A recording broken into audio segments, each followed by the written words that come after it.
Was building the tabernacle very much a community task? All who were willing. Is building a healthy local church also an undertaking involving the whole congregation? All who are willing. Let's look at Exodus 36. How did Bezalel and Aholiab proceed to work with the free will offerings of the people? Now Bezalel and Aholiab and every person wise at heart, to whom Yahweh had given wisdom and discernment, to know how to do all the work of the service, of constructing the sanctuary, shall do in accordance with all that Yahweh has commanded. Then Moses called Bezalel and Aholiab, and every person wise at heart, to whom Yahweh had given wisdom, every one whose heart stirred him, to come to the work to do it. And they received from Moses the entire contribution which the sons of Israel had brought to do the work in the service of the sanctuary, and they still continued bringing to him freewill offerings every morning. Was the freewill offering from the people generous enough for the work to be done? And all the skillful people who were performing all the work of the sanctuary came, each from the work which they were performing. And they said to Moses, "The people are bringing much more than enough for the construction work which the Lord commanded us to perform."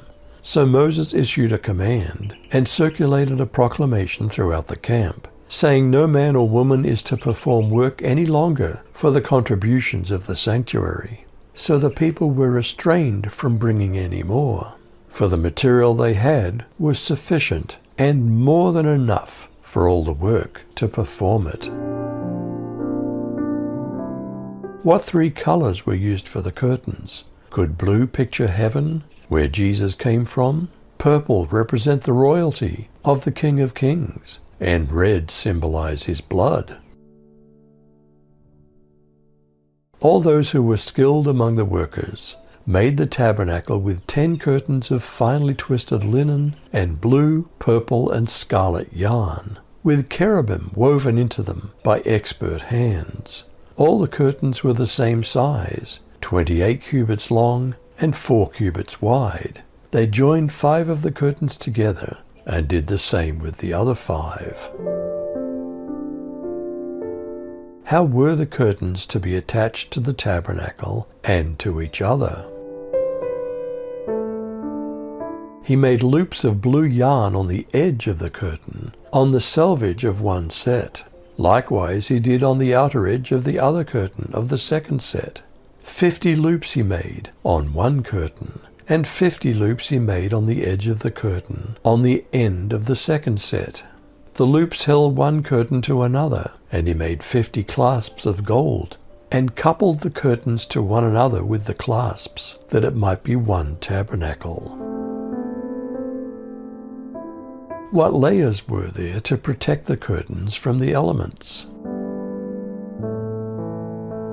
He made 11 curtains of goat hair cloth to serve as a tent covering for the tabernacle. These 11 curtains were all exactly the same size, 45 feet long and 6 feet wide. Bezalel joined 5 of these curtains together to make one long curtain, and the other 6 were joined to make a second long curtain. He made 50 loops for the edge of each large curtain. He also made 50 bronze clasps to fasten the long curtains together. In this way the tent covering was made of one continuous piece. He completed the tent covering with a layer of tanned ram skins and a layer of fine goat skin leather. Acacia is a particularly strong and durable wood, especially suited to outdoor use. Natural boards of this width are not readily available today, perhaps indicating that they came from ancient forests no longer in existence. What was the purpose of these hardwood boards? He made the boards for the tabernacle of acacia wood, standing up. 10 cubits was the length of a board, and 1.5 cubits the width of each board. Each board had 2 tenons, joined to one another. He made all the boards of the tabernacle this way. He made the boards for the tabernacle 20 boards for the south side, southward.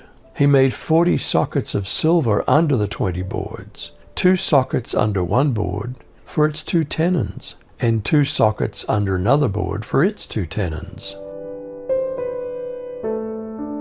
What about the north and west sides of the tabernacle? For the dwelling's other side on the north, they made 20 boards and 40 silver bases. 2 bases under the first board, 2 bases under the next board, and so on. For the back of the dwelling on the west, they made 6 boards. They made 2 additional boards for the dwelling's rear corners. They were spread out at the bottom, but joined together at the top with 1 ring. In this way, these 2 boards formed the 2 corners. And so there were 8 boards, with their 16 silver bases, with 2 bases under every board.